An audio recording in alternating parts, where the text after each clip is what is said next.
my high honor to introduce to you the teachers who are receiving the Excellence Award this year. So let's give a round of applause for our 5 teachers.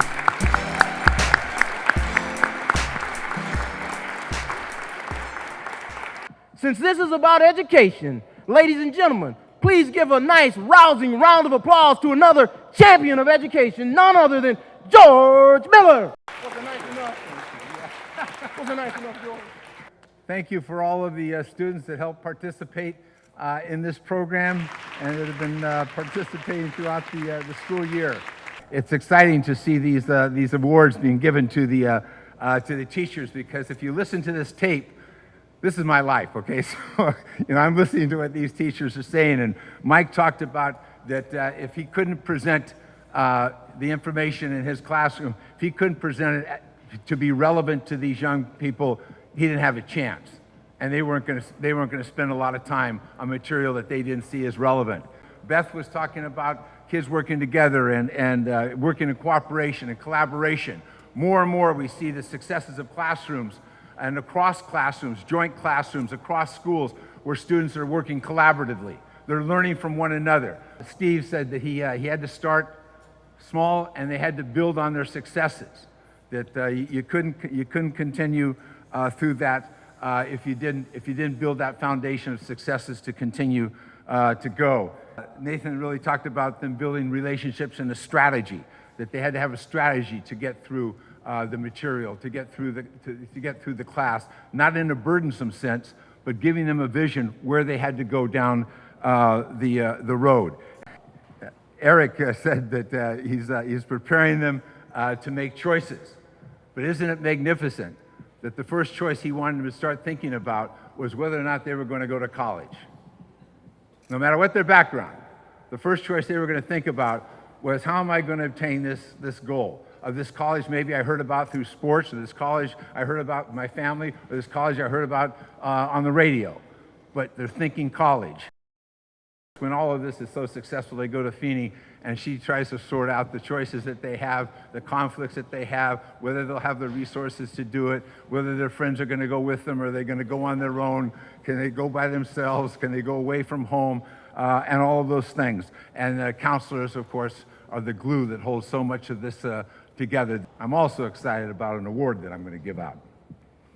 I'm going to give out an award for 25 years of service to this board, to this cause, to this community, of just untiring efforts by an individual that I think we might acknowledge that if she wasn't there over these many years before she retired, we might not be here today. You obviously know that I'm talking about Susan Wittenberg. And this is really a Lifetime Achievement Award.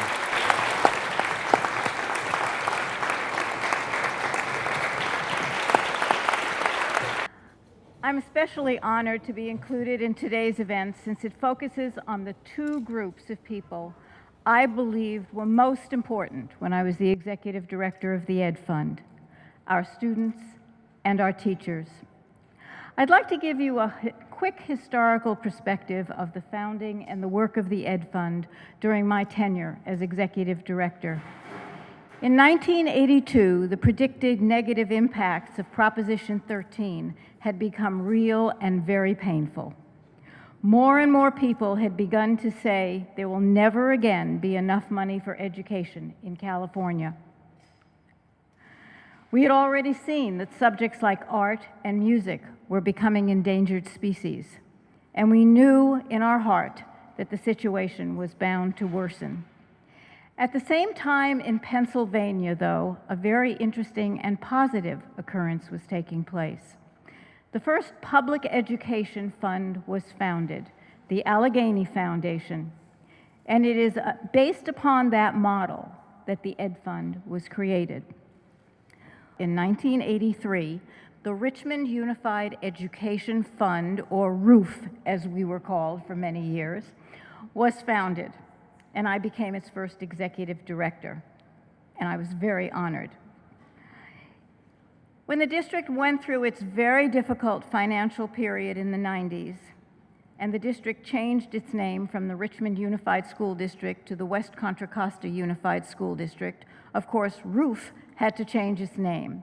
And at that point, that's when it became known as the West Contra Costa Public Education Fund, or the Ed Fund. I'd like to thank the Ed Fund for giving me the privilege to live out my childhood dream of being a philanthropist. And the opportunity, and of course at that time I didn't know that you had to raise the money to give away. And the opportunity to work on behalf of two of our most important resources. First, our children, and then public education. Thank you, and congratulations to all the awards winners.